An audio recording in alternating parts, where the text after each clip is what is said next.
season starts here, the Vancouver Boat Show.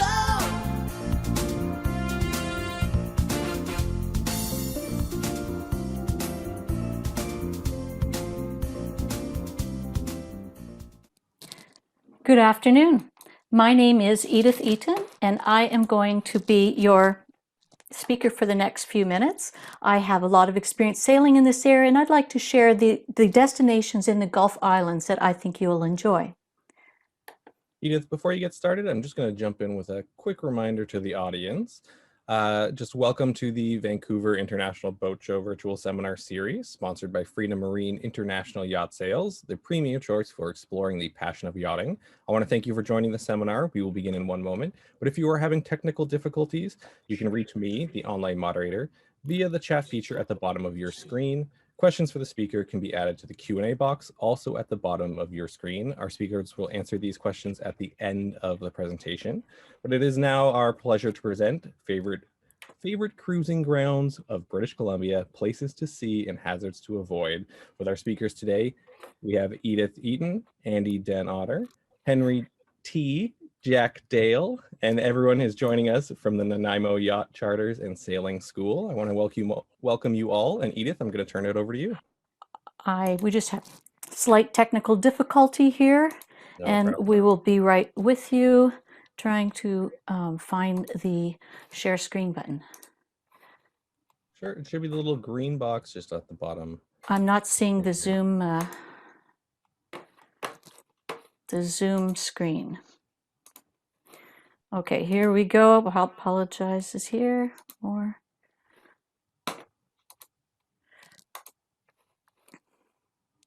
Expand screen more.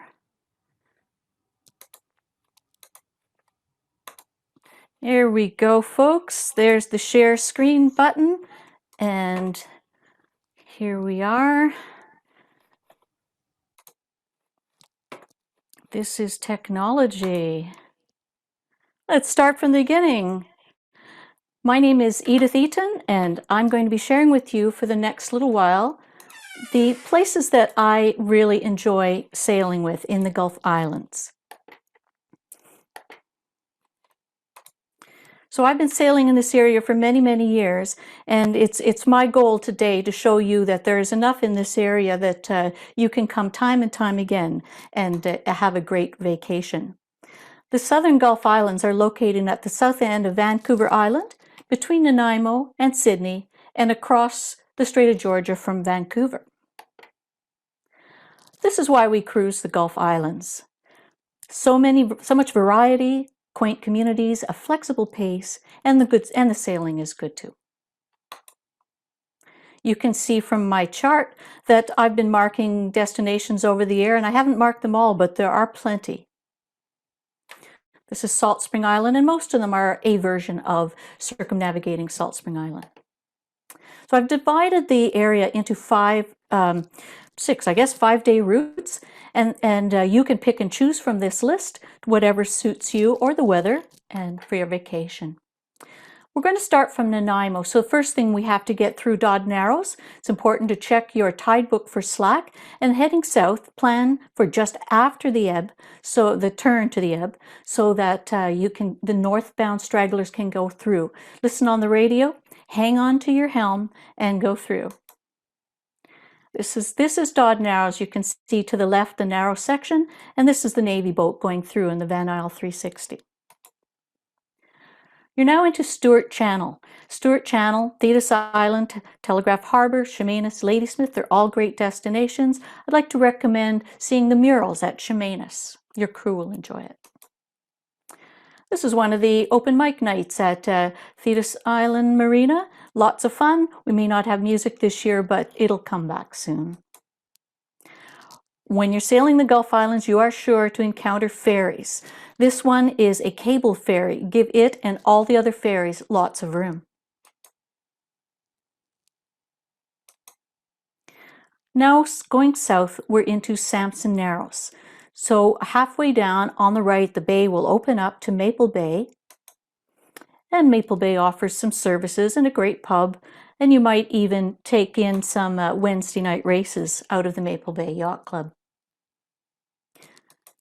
When you head out in the morning down Sampson Narrows, make sure to check your tide chart so that you're sailing downhill through Sampson Narrows. It's past Burial Island, the current can run at a decent clip. So when we're around the Narrows, we'll go to the west and you'll see Genoa Bay, which is a lovely anchorage with a bistro. Or you can go on into Cowichan Bay, which has a lot of interesting things to see. And this is the beginning of the Satellite Channel segment.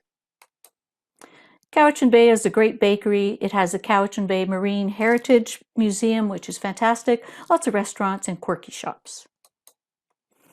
So now we're in Satellite Channel.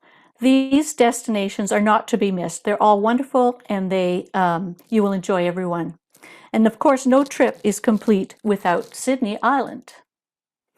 Sydney Spit Marine Park is a great marine park with a wonderful sandy beach.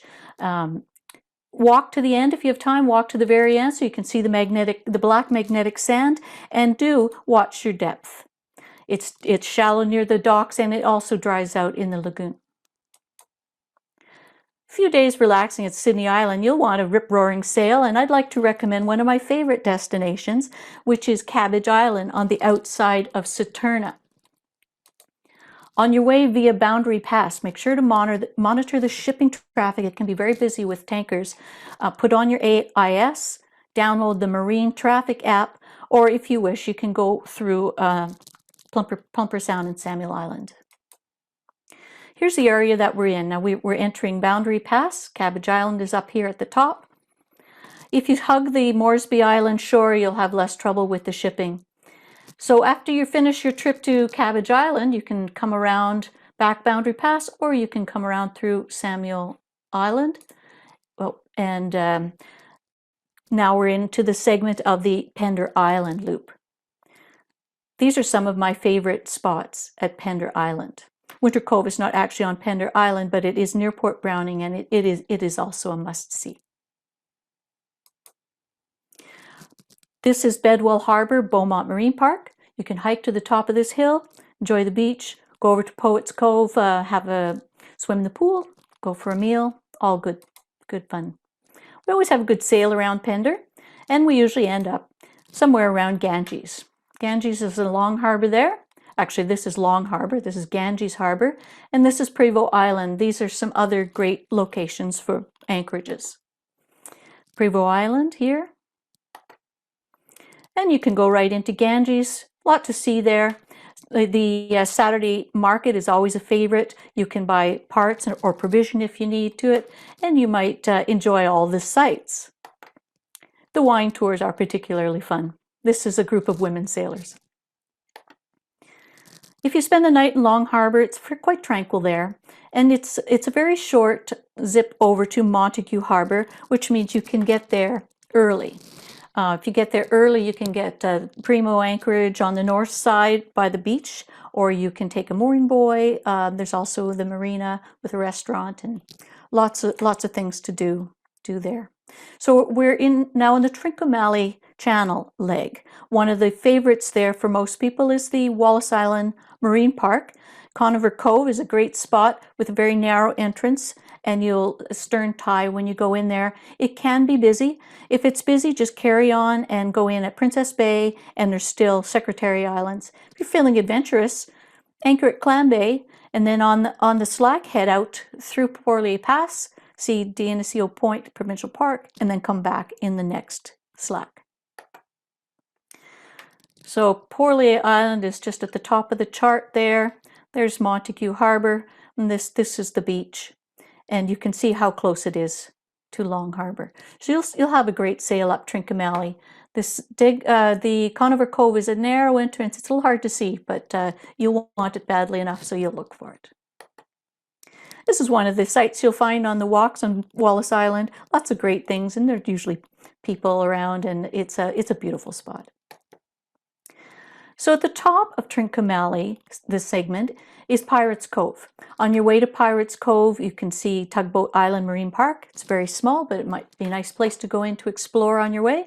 Ruxton Island is opposite Pirates Cove and very beautiful anchorage. And then you'll go into Pirates Cove.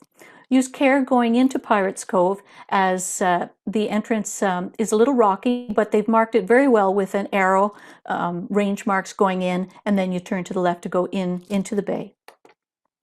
You'll be stern tying at Pirates Cove as you did at Conover Cove. There's a lot of interesting history with Pirates Cove, so it's worth learning about the Brothers 12. The top of Trincomalee, Degnan Bay, it's a great spot to hang out to wait for the tide at Gabriola Pass. You can walk from Degnan Bay to the left for petroglyphs or to the right for sand dollars, and these are some other fun activities. Going to the village on the bus and seeing the farmers market is great fun too. When you've seen that area, you can go through the pass, visit Silva Bay, and perhaps have a great sail all the way around to back towards Nanaimo. So this is Gabriola Pass, coming from Pirates Cove here. This here is Ruxton Island. That's the beautiful anchorage I'm talking about here. You can anchor here also at opposite Pirates Cove. So go through the pass. Lots of interesting navigation here, and do go through the pass at slack. And then you can navigate through the islands if you wish, and then have a great sail all around Gabriola. At the tip of the island, you can see the sandstone cliffs, which are really interesting. 1 minute left. Thank you. Newcastle Island. What a great place to wind up or start your vacation. There's a lot for the whole family. Last summer it was easy to get along on the dock. We rented mountain bikes to see the views from the island, and it was fantastic. And this is the beach at Newcastle Island. So that is your quick guide to the Gulf Islands, and you can choose one or all 6 of those segments, and I hope you enjoy sailing through that area as much as I do. We'll hold the questions until the end of the 4 talks. So I'm going to hand you over to Andy, who's going to talk about the Sunshine Coast. Thank you, Edith.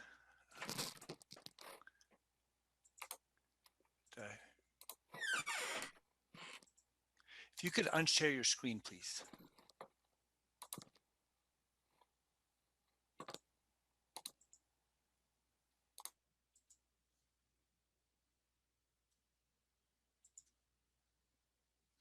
Oh. Hello, I'm Andy Den Otter, and I'm a skipper and sailing instructor. And I'm going to talk about the Sunshine Coast. So where is the Sunshine Coast? Well, it's from House Sound to Desolation Sound, and you can see it on the map here. Why do you want to see Sunshine Coast? Well, the scenery highlights. It's got the Seashell Rapids and the Chatterbox Falls. You have a choice. You can go, if there's a bit of wind, you can go into the Georgia Strait and catch some wind. If there's too much wind there, you can go into some of the inlets, and they'll be a lot quieter. It's got a combination of cities, towns, and anchorages, a lot of hiking and walking, and a variety. If you want a very busy place, you can go to Gibson's or Pender Harbor. If you want a little more quiet, the inlets can be very quiet. So something about the Sunshine Coast is it has longer distances than the Gulf Islands or Howe Sound.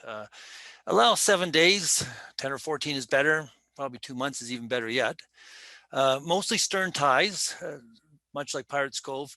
And one of the things to watch out is the Strait of Georgia. Watch for the weather and plan, and especially the return trip. If there's going to be a howling wind down the Georgia Strait, you might want to leave early.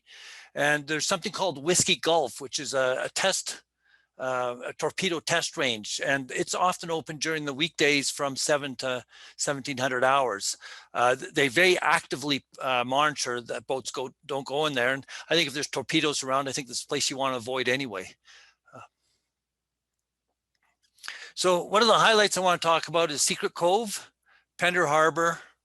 So Secret Cove is here, Pender Harbor is over here, Jedediah is down here. Lesquiti is here on False Bay, Lesquiti. And then at Egmont, you've got the Seashell Rapids. And then finally, we've got the Chatterbox Falls here at the end of Princess Louisa Inlet. So Secret Cove, is there are many go back. There are many other places to visit. Westview is a great place. At the bottom, Gibson's is also a very good place. But so these are just the places that I've been to the most often. So nice stop when entering the Sunshine Coast. Provisions, nice houses just to cruise around with the dinghy. Beautiful. It's good anchoring there and a couple of marinas. You can also walk or you can sail to nearby Smuggler's Cove, and I've got a picture of it at the bottom of the screen here. And it's rugged and beautiful. And again, there's some hiking there. Pender Harbor. I've got an aerial shot. I didn't take the shot, but they call it the Venice of the Sunshine Coast, and just tons of little inlets and islands, and just beautiful to go through. My favorite anchorage is Garren's Bay, which is over here. And from there, I do a hike over across here to Malaspina Strait to Francis Point. And it's just a beautiful walk.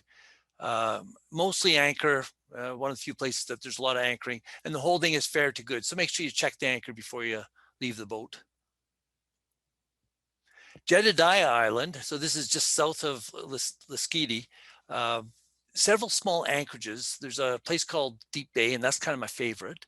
You can hike the length of the island to an old homestead, and there's some plaques that you can read about the people who originally settled that area. And you'll hike through some forest fields, orchards, and a swamp. So bring your boots if it's wet. Visit the buildings. There's still some old farming equipment. False Bay Lasqueti is a really unusual place. It's quite a bit off. It's an alternative lifestyle. It's completely off the grid. It's got quaint shops. Here's a cookie shack. And what you do is you put money in the lockbox here, and you take the cookies that you want. And they've got lots of different cookies there. There's a book exchange, and there's also clothing exchange. Bring your old clothing in. You can find some, maybe not some other clothing, but all used clothing. And you can walk through the free range sheep that we saw in town when we were there. So it's just completely different than any place else that I've been to. Then you go to Egmont, and I tend to stay at the marina. There's a couple marinas there. They've got a nice bar there. They've got arts and crafts. You hike to Seashell Rapids, and they say it's an hour hike, but my crew tends to take about an hour and a half to do it. And you'll want to, so I allow myself 4 hours to get there and back. You want to center your time on the peak ebb or flood. And it's most dramatic near the spring tides. You'll often see athletes surfing the rapids, either on surfboards or on kayaks. And the sea life is huge. They're much bigger than other places because of the fast flowing water. There's lots of nutrients.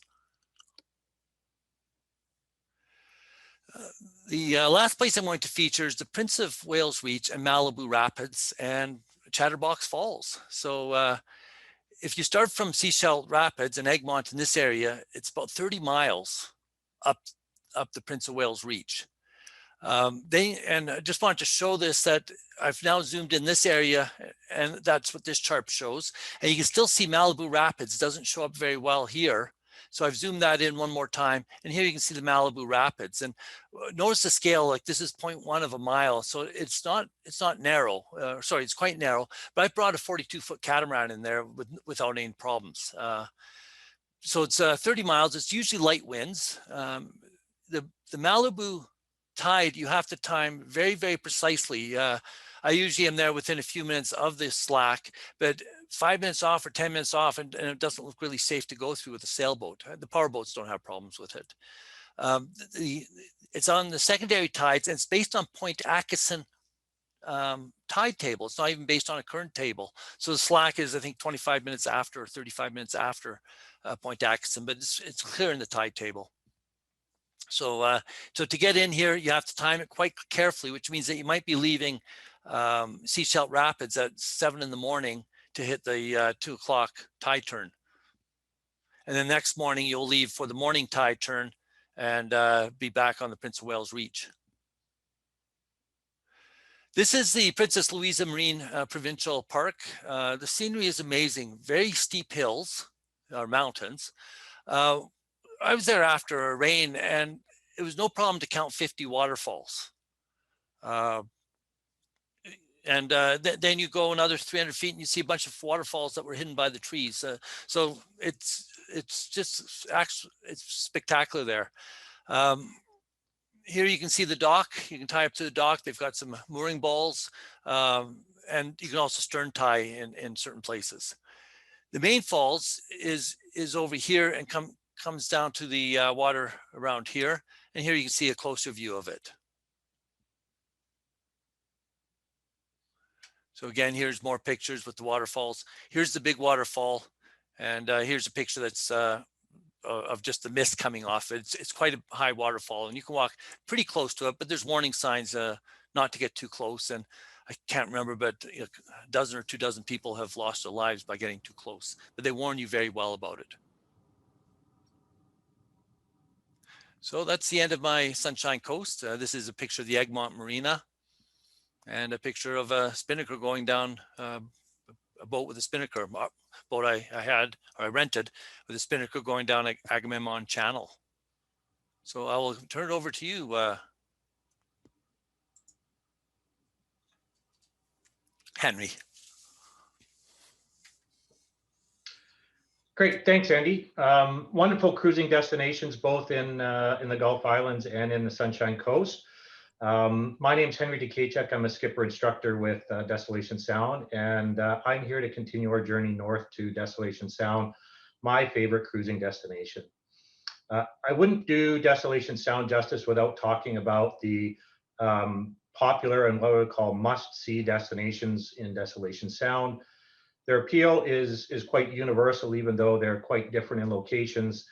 They all offer amazing scenery. They all feature all-weather anchorages. They can accommodate many boats. There's lots to see and do for hiking and exploration, and most of them feature freshwater lakes. But assuming that lots of people have already heard and seen many of these places, I actually wanted to focus my time today on places you might not have seen, and hopefully encourage you to take the road less traveled this summer. So with that, I'm going to flip over to the charts. And when I think about Desolation Sound, one of the first things that come to mind is really its namesake. It's the isolation and the serenity that affords. To me, Desolation Sound really starts when the road ends, and that's down here around Lund. And we have this wonderful cruising ground up here, which is boat access only. The second thing that really comes to mind when we think about Desolation Sound is the very warm swimming water that we have there. As the flood tides come in from the Pacific, they run around the island, filling in both from the north and south, meeting in the middle here at Desolation Sound. As a result, the tide waters here just tend to go up and down as opposed to getting turned over as they do in the Strait of Georgia, getting flushed out with fresh water. That and the combination of the dead-end inlets makes this behave a bit more like a large lake than the ocean. And so it lets the water warm up over the summer and make for some very, very wonderful warm swimming.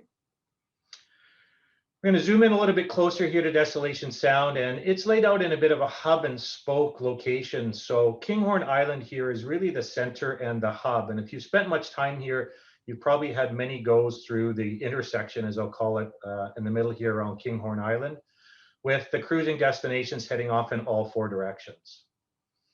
As we head north, you'll find Tikern Arm and Castle Lake, which is one of my personal favorites and certainly on the must-see list. As we head over to the other side of West Redonda Island, you'll see Roscoe Bay, which is also a wonderful anchorage and one of the must-see locations.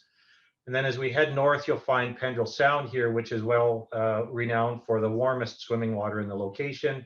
And if you take the time to look, there's a fabulous little rope swing tucked up in the corner here. What I did want to call your attention to over on the west side here in Waddington Channel is the first of the off the beaten path locations called Walsh Cove. So you'll notice that Walsh Cove, like many of the others that I'll refer to, are a little bit different than the popular locations and a little bit unique. So for example, you can see that Walsh Cove here is exposed to the south. So most of these locations, you'll want to be aware of the weather and make sure that you're picking appropriate anchorages. It's also much smaller than some of the others, having fewer boats in there, but also affording a bit more intimacy. It still has the stunning views with a great view down Waddington Channel here and excellent activities above and below the waterline. But with a few of the other amenities, it makes it slightly less popular and a bit more of a unique destination on its own right. As we head back south, we'll pass Roscoe Bay, and we'll see a couple more of the must-see destinations. Prieto Haven is here, and Tenidos Bay is just on the other side. Prieto Haven is a bit unique as well in terms of the navigation to get in and out of it is a little bit more particular, so be mindful of that when you come in. And it is a little bit smaller than the other must-see destinations, so it can fill up quickly in the summer months. So be mindful of that and either get in early or at least leave yourself time to head to another destination. The other destination here is Tenidos Bay, and probably my second favorite location for many reasons. It's got the warm water lake, but lots of little nooks and crannies to find a nice safe anchorage in. I'm going to head back to our hub at Kinghorn and then take you back south down Malaspina Inlet.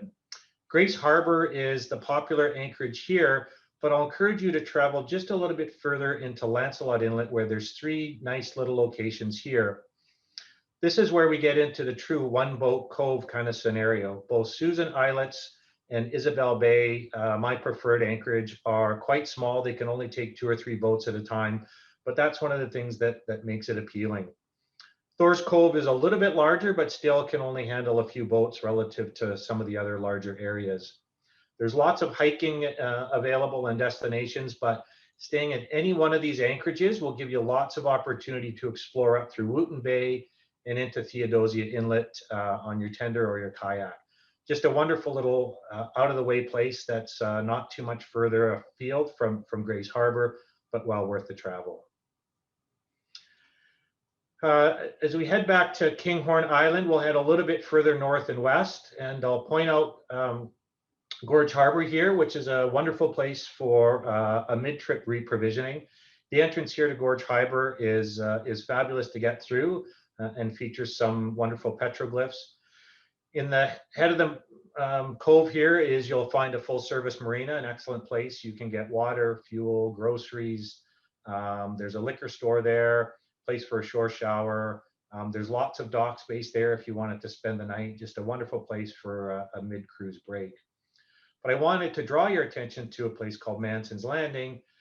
Many of you may have passed by it. I know I certainly did for many of years without realizing this little hidden gem was here. It doesn't look like much from the charts or even from the cruising guides, but it's quite a wonderful place to visit. This inner tidal lagoon dries out at low water, but at high water it fills up and provides for a very warm swimming with wonderful beaches both on the lagoon side and outside on the bay side. And if you catch it on a rising tide, it has a bit of a lazy river feel where you can ride the current in and circle around the islands, a bit of a wonderful way to spend the afternoon. It is shallow enough to anchor along the eastern edge here, but if you're planning an overnight stay, you'll probably want to tuck in a little bit closer into the anchorage further to the north. As we head a bit north on Cortez Island, the last of the must-see destinations is Von Donop Inlet, just a wonderful spot in its own right. While it doesn't feature a warm swimming lake like many of the others, the tidal lagoon is pretty wonderful. The areas I wanted to call your attention to were just south of that, Carrington Bay and Quartz Bay. I'll treat them kind of as one. You can stay at one and explore the other. Carrington Bay, in my mind, is a bit of a mini Von Donop Inlet. We've got the wonderful Carrington Lagoon here. It's not as wide to be able to take your tender in, but it's a short hike with your kayak to come in and explore. And it's just a nice little small bay. You can get in tucked in behind Jane Islets or down here in the corner of Carrington Bay for a fabulous overnight stay, or Quartz Bay. You'll notice that these are also exposed to the north, so alternative anchorages would be over on the other coast on Birdwood Bay or Bird Cove, giving you some protection from the north if you've got a northerly coming in. The last stop that we'll make is all the way over onto Quadra Island. Drew Harbor, also known as Rebecca Spit Marine Park, is one of the wonderful, well-known destinations here. Harriet Bay is right next door and is also a wonderful provisioning spot. You can get both water and fuel at the dock. There's a pub at the marina here, and it's just a short walk up to grocery and liquor store. The out of the way location I wanted to bring to your attention was Village Bay, which is just a little bit north of here.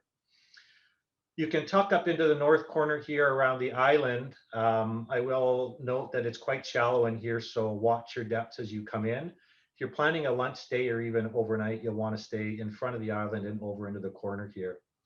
The best time to hit Village Bay, in my opinion, is in the late fall, late summer or early fall, as the creek into Village Bay at the head of it is a salmon spawning creek. So if you time it right, you can see the salmon gathering at the base of the head of the bay here, getting ready to spawn. And it can be a pretty neat sight to see hundreds of salmon turning red and getting ready to travel up the creek to spawn. 1 minute left.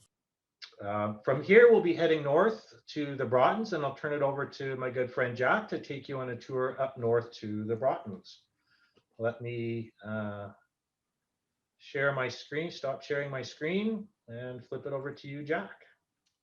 Okay, just let me get my screen up here, and there we go.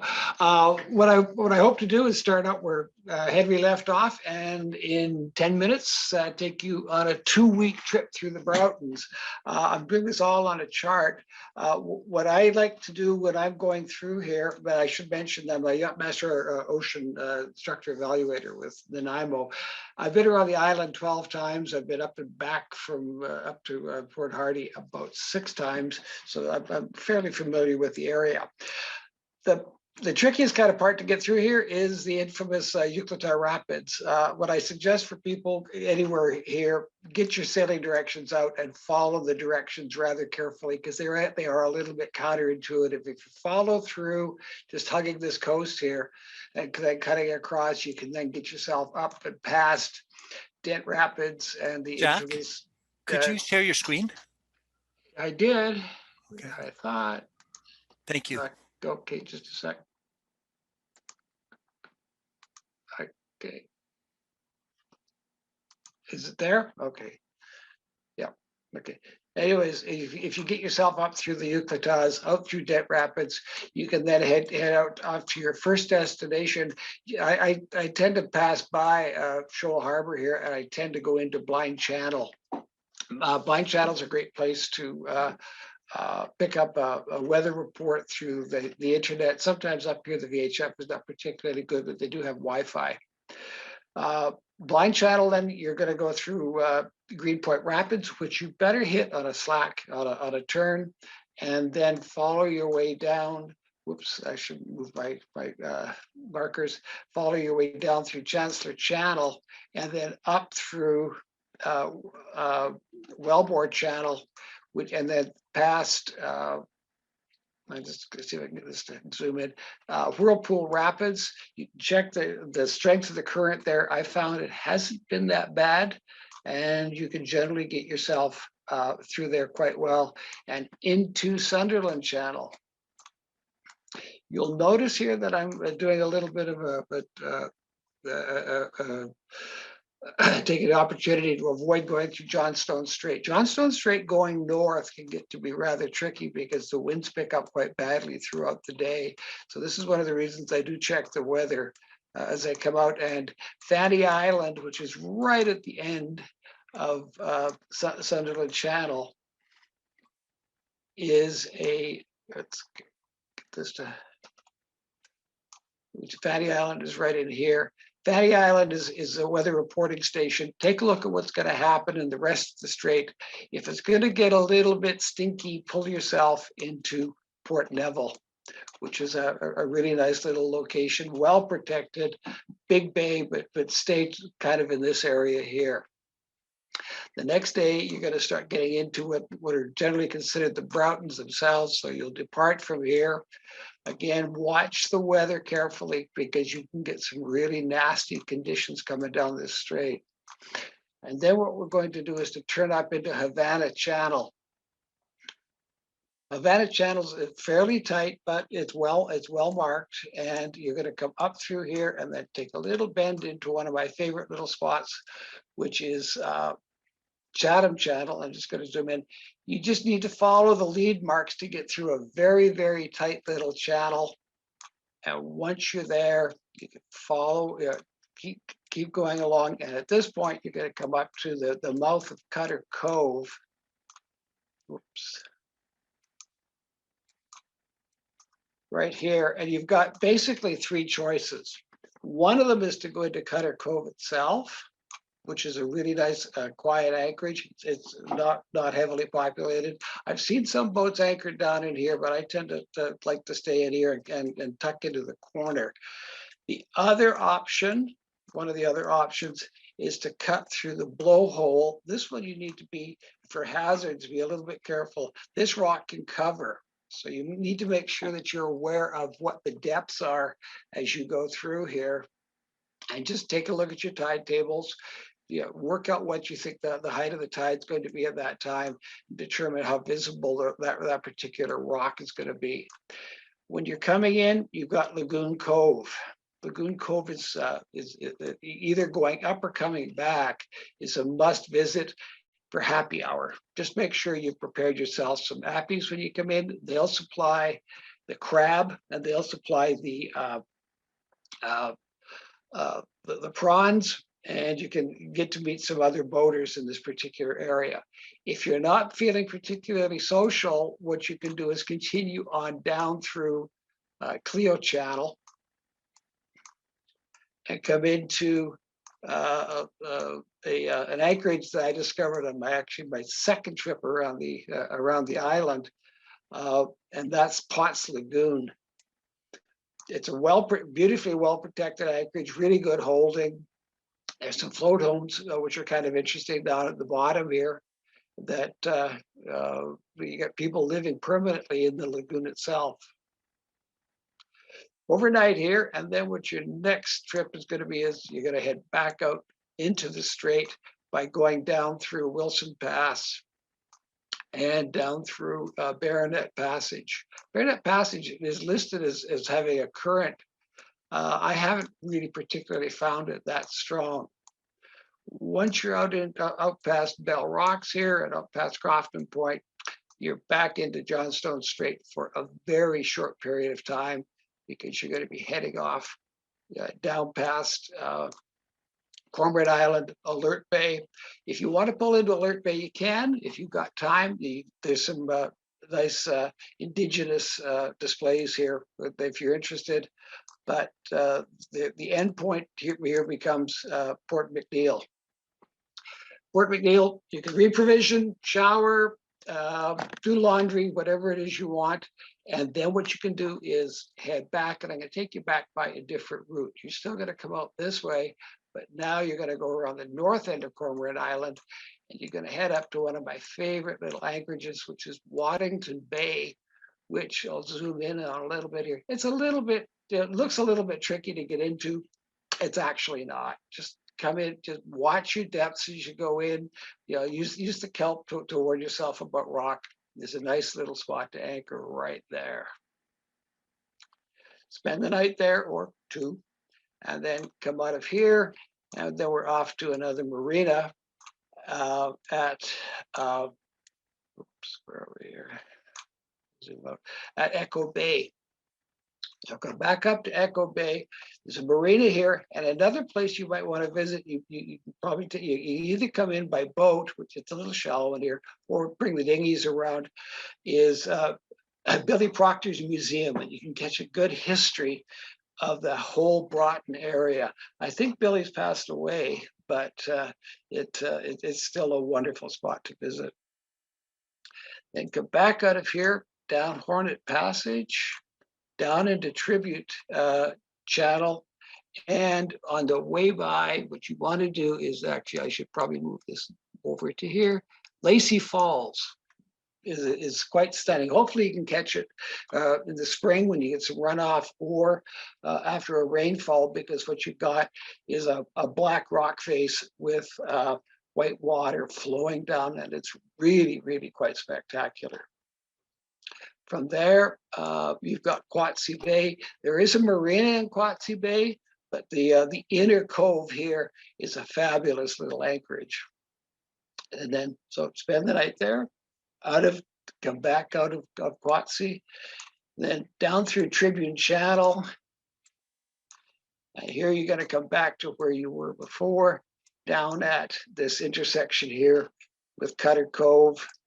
And then you're going to come back through again at Chatham Channel. 1 minute left. 1 minute left. From there, what you're going to do is get yourself back into the straight. Come all the way down the straight. Now, coming down the straight in a southerly direction is a whole lot easier on the system than trying to go north. So what I then suggest is you come back down through here and then cut through. Where are we here? Yeah, keep coming down and then into Okosola Channel, down through Upper Rapids, and then into Wyatt Bay. Wyatt Bay is going to be your last anchorage before you come out. Come back down into through Surge Narrows, Beasley Passage, down through Hoskin Channel, and you're right back where you started. And like Henry suggested, you can pull into Harriet Bay. So we're planning. We're looking at running a course through here. And we get the logistics to work. So let us know if you're interested.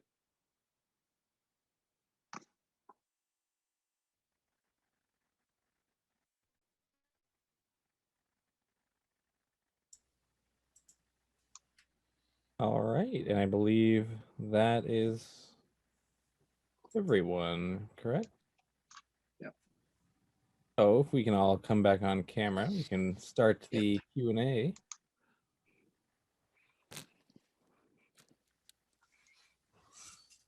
Okay, I'm trying to get back to my screen. Okay, I'll stop the share.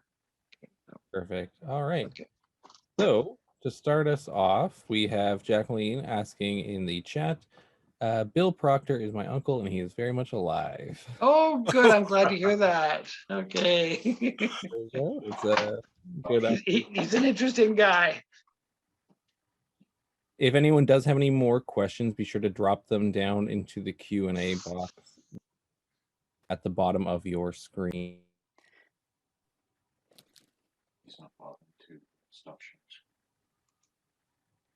All right, and is there any frequently asked questions that you guys ever get with these presentations?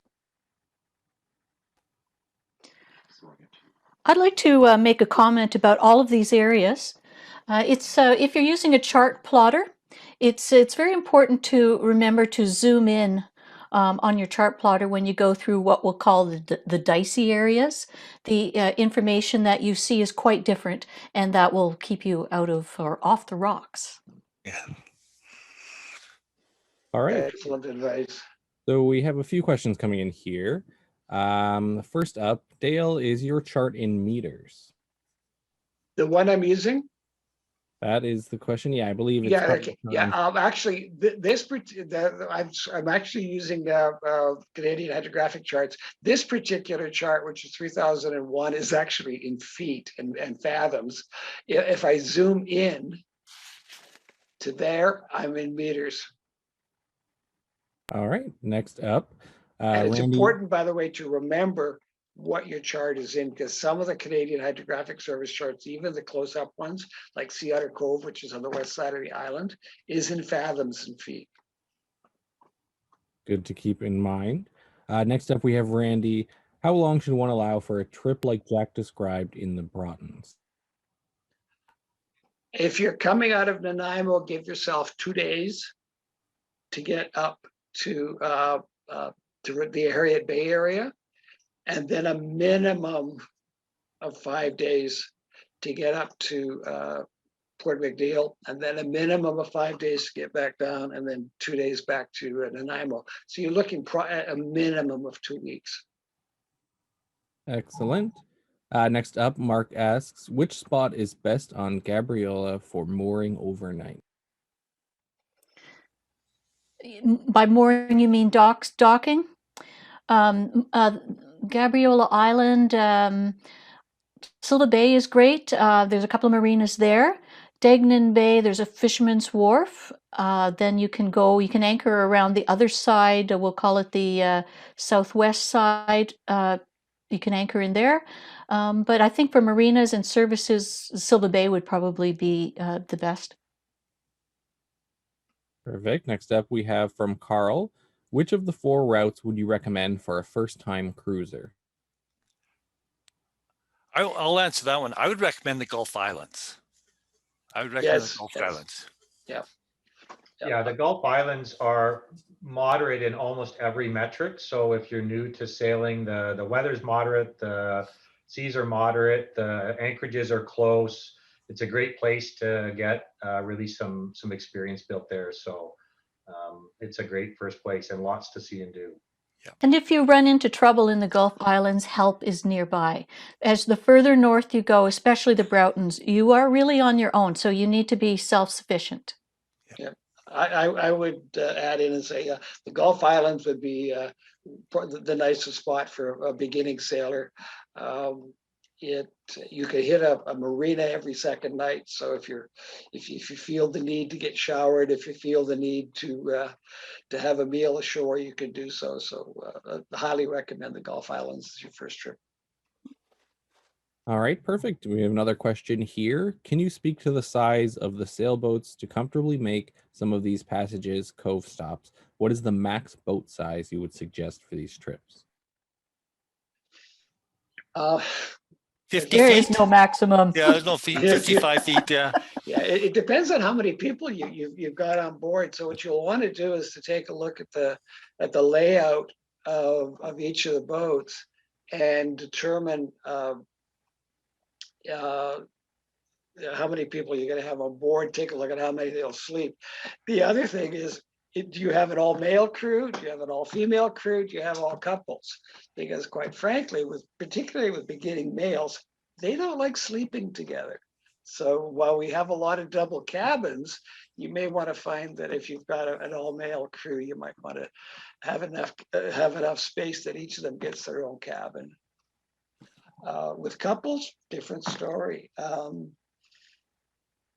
To be honest, the size of the boats that I first started chartering in the early 80s, we were on 29 feet. Today we're chartering 40 to 45 foot boats. All right, next. Oh, go ahead, Edith. Well, I was going to say, he asked about the maximum size, but really, 30 to 40. That's very common. I was in the Broughtons in a 25-footer. That's fine too. And the smaller boats where you might need more services, for example, you need ice. That's one of the advantages of a place like the Gulf Islands. All right, next up, for all the panelists, what are your favorite areas in each of your trips? So, Well, mine was Cabbage Island. Okay. Yeah, and mine is the Skookumchuck or the Seashell Rapids by Egmont. Tikern Arm is my favorite, and every time I've taken people up, it's if it's not number one, it's number two of their favorite destinations. Yeah. And I would also add any one boat cove next to a large anchorage, pretty much anywhere on the cove. Yeah, I had to think about mine a little bit. I am a big fan of Wyatt Bay, which is just up near Octopus Islands. It's right up. It's one of the last ones I mentioned. It's right in here. Just make sure you go in from the north. Don't try this. And you can swing in Wyatt Bay, or you can go into the Octopus Islands group itself in here and go stern to. Yeah, that's my favorite. All right, next up from Lewis at Home, we are planning on cruising through either the Gulf Islands or Sunshine Coast during the last 2 weeks of April. Any thoughts on these two options during that time of year? And given the choice, which one would you recommend based on services available in April? My first question would be, what's the size of your boat? So if you're in a small boat and you need electric heat, you have a lot more marina choice in the Gulf Islands. Yeah. The Sunshine Coast is almost, like aside from a few of the bigger places, is almost closed down until you get to May. So I would stick to the Gulf Islands. Yeah, agreed. Yeah, weather is typically your determination on whether you go north or south anyways, especially at that time of year. You might not want to cross the strait if you're coming out in Nanaimo. So that probably is a bigger determination as to which direction you head is what the winds are going to be. Yeah. Is this your own boat, or are you chartering? All right. Yeah, we'll see if we get a follow up on that. Suki asks, do you have to worry about currents into and out of anchorages in Desolation Sound? No, for the most part, there's very, very little current in Desolation, which is one of the appealing factors. That's part of why the water is so warm. So once you get into Desolation, you're pretty sheltered from almost all current. And other than Prito Haven, most of the anchorages are quite easy and open to get into. The one thing that's unique about it is you're often anchoring in quite deep water, and you need to stern tie almost everywhere. That is the one element about Desolation that's a bit different than some of the other locations. Yeah. The other tricky bay that I'd mentioned is Roscoe Bay, because you have to go in and out at high tide. Because if you look at the chart carefully, you'll see that the mouth of Roscoe Bay is actually dry. Right. You can walk across it, so you have to look at your charts very carefully to go in and out. Worth it. Very much worth it. Black Lake is a great place to swim. All right, next up we have Karen asking, what about private mooring balls taking up anchorages such as Dengan Bay and Newcastle? Is this becoming a problem? The government is starting to address the issue of mooring balls. Don't take a mooring ball, especially a private one. You can't be sure that it's going to be safe. It's in the works to start registering them. Yeah, it's very bad on the East Coast where every bay is full. But yes, Degnan Bay does have a lot. It's getting harder to anchor in there. That's true. So yes, look, that's going to be coming. All right, perfect. Julie asks, hi, where can we find the warmest water for swimming with a 14-year-old? Castle Lake. Yeah, you want to go to Desolation. Pendrell Sound. Yeah. Pendrell Sound for the ocean, Castle Lake, Unwin is fabulous, Black Lake is wonderful. I mean, by late summer, it's bathwater up there. Castle Lake is fabulous. You can actually get right under the waterfalls where it comes in, and it's gentle enough you can have a natural shower. It's a fabulous place. If I had to pick one place, it's Castle. Yeah, Pendrell Sound is they claim that the water is the warmest water north of Panama. And it's got the rope swing, which would very much appeal to a teenager. We didn't talk about the northern Gulf Islands. One is Tribune Bay, Denman Hornby Island. That would be Hornby Island, and that bay is very warm. I call it Hawaii on $200. All right, next up, from your experience in the Gulf Islands, is there a better area to spot whales? Yes, along the edge of South Bender Island. Sorry, North Bender Island, coming along that edge there.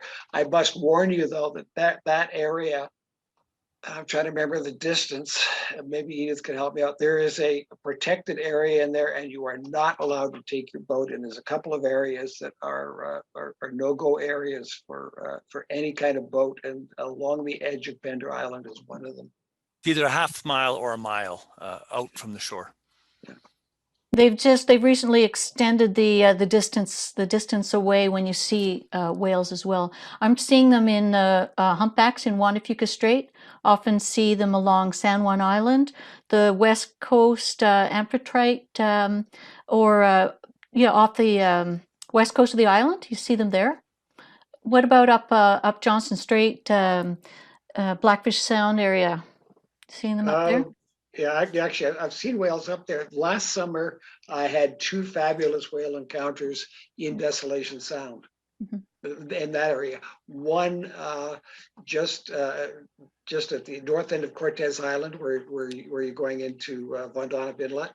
I had about 3 or 4 that were breaching around me, and then just off Rebecca Spit, we had some that were cruising. We stopped the boat, and they were within 10 feet of us. I didn't want to move away because I would have had to engage the engine, but that was 2 sets of humpbacks last summer that were just fabulous. I've seen them in the middle of Whiskey Gulf the last 3 or 4 times I've gone up there, just playing in full breach just south of Texada. And we were in Jedediah, and they literally swam through the anchorage between Jedediah and Muscogee, and we followed them all the way out. So they're there, they're everywhere. It's just a matter of luck, I guess. All right. Next up, do you have any suggestions for cruising guides? And is this trip best suited for sailboats or power boats? I got to step in here. The best cruising guide in my mind is the Canadian Hydrographic Service sailing directions. It's concise. It doesn't look pretty. It's nowhere near as pretty as Dreamspeaker. But if you take a look at the advice that's provided in both of those publications, sailing directions is the same one. It's also free and available online in digital form at the Hydrographic Web Service site. A lot of people are using the Wagoners these days. I like the Dreamspeaker too. I like the cute places that it suggests, but definitely for the safety aspect, Jack, I agree with you. The other thing that I mentioned about sailing directions is that sailing directions gives you information about which set of tide tables to use for any particular area, and some of the cruising guides don't do that. But for any anchorage that I've looked at in the sailing directions, they'll tell you exactly which tide tables to use. Now, I'm also a fan of government tide tables as well. Me too. Yeah. The government tide tables have the secondary ports at the back, which you're not seeing in a lot of the other commercial books. I like the Dreamspeaker guide from a user-friendly perspective to target destinations. And the other thing that I found is, while they're not for navigation, I find their depiction of the number and spacing of boats and anchorages to be very accurate. And it's a very useful guide if you're going to someplace you've never been before, to just get a sense of how many boats and where they fit. Always check your depths, of course, but it's a very good reference. Yeah. The one thing, so we were talking about Wagoneers, and there's also Northwest Boat Travel. One thing that's nice about those is that the ads in them will tell you what services are available in each town. Yeah. The Boaters Blue Pages, which you can pick up free at your favorite chandlery, that's worth its weight in gold too, and it's new every year. So that's why we didn't talk about facilities, because it's best to check. Facilities were pretty good last summer for cruising COVID, but laundry was what we had some challenge with. All right, next up, do you use any apps for navigation or current tide charts? I use Navionics. I largely base my stuff on paper, but I do have Navionics running on my smartphone. And it has the tide tables in it and current tables. And Windy is another app that I use, Windy. Yeah, I was going to say, I use the wind apps more than the navigation apps. They're very handy, especially around here where the wind can be very, very regional. It gives you a much better understanding of what's going on. And then I prefer paper charts for the most part, although most boats have chart plotters. So Navionics is common there. Go, Jack. Okay, if you look at what I was using, I'm using a program called OpenCPN and using Canadian Hydrographic Charts, which are raster charts. They're digitized versions of paper charts, which is why I like the look of them. I do have Navionics on a tablet, and I will use that in a pinch, but for doing any kind of planning, I do all my planning on a paper chart. And then I also use, as I mentioned, Hydrographic Services, tides and current tables. I'm much happier with those. Just looking at the apps that I have on my phone here, the Navionics, I have Windy, Wind Finder. Storm Radar is great for seeing the precipitation that's coming through. Marine Traffic is essential for monitoring the shipping traffic. And then there's a tide app, but though a handful of apps, it's really helpful. But as sailing instructors, you're not going to find one of us who won't say, learn how to use paper charts. You don't have the perspective when you're using a chart planner. The scale is it's hard to estimate. when I'm doing an ocean passage, one of the programs I use is we use Grib readers. A Grib is a binary digitized forecast that we can interpret using a software, and I'll use it in the open ocean. I've tried to use it inshore, doesn't work. There's too many effects from land and ocean heating. It just doesn't work. So it's a nice program, but I leave it for the open ocean. Another consideration is the Wi-Fi. Jack, you mentioned there was quite limited up north. Yeah, it's very, yeah, the Wi-Fi is limited, so is cell phone coverage. So you can get, most of the marinas will have some kind of a Wi-Fi. Lagoon Cove has, when I was last there, you had plug-in service. You actually had to plug into an Ethernet cable. But yeah, it's very difficult to use in that area north. It's very difficult to use a cell phone or a tablet for any kind of information, for any kind of current information. The Wi-Fi at Blind Channel is based on a satellite phone, so it's really slow. I think we have time for one more question. So this will be our last here from Robert. Robert, he says, we are thinking of the Sunshine Coast in autumn. What time of year does it start to shut down? I'd have to look at the books to say, but I think September things start to close up, and by October, September's usually pretty open. It's October that things start to shut down. Yeah, I've been through there end of September, and I didn't have an issue with things being closed, but I think right about Thanksgiving, everything starts to shut down in early October. And Gibson's is wide open in December. Yeah, the big places are, and they don't shut down the Malibu Rapids or Chatterbox Falls. That's 12 months a year. The anchorages are open all year long. Right. All right. Is there anything else you guys want to add before we wrap it up here today? Enjoy your cruising. Yeah, enjoy. I've cruised in the Mediterranean, the Caribbean, many oceans. The most spectacular place to sail in the whole world is the west coast of British Columbia. Bar none. Yeah, same here. Yeah. Same here. I'd also say we didn't get a chance to get all of the questions. So if there's some questions we didn't answer, pop on over to the Nanaimo Yacht Charters site and the booth, and you can get the questions in there, and they'll get them to us, and we'll be sure to get answers out to you. Yeah. All right. Excellent. Well, I want to thank you all very much for your time here. Andy, was there something you were going to add there? No.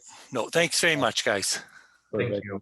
Yeah. All right. Thanks very much. Yes, I want to thank all of our speakers here today: Jack Dale, Andy, Den Otter, Edith Eaton, Henry Tkachyk, and I want to thank everyone who watched at home. We are interested in your feedback, either on this seminar or any topics you'd like to see us cover in the future. So simply click on the Evaluate tab located above the seminar description to complete the form. After the show, all attendees will also receive a post-show survey, so be sure to fill that out. You can also check out all the features at VIBS Virtual on the website. If you have any questions, check out the info booth. And I hope you all enjoy the rest of the time here at the boat show. Thank you all again for being here with me today, and take care. Thanks, Brandon. Thanks. Thank you.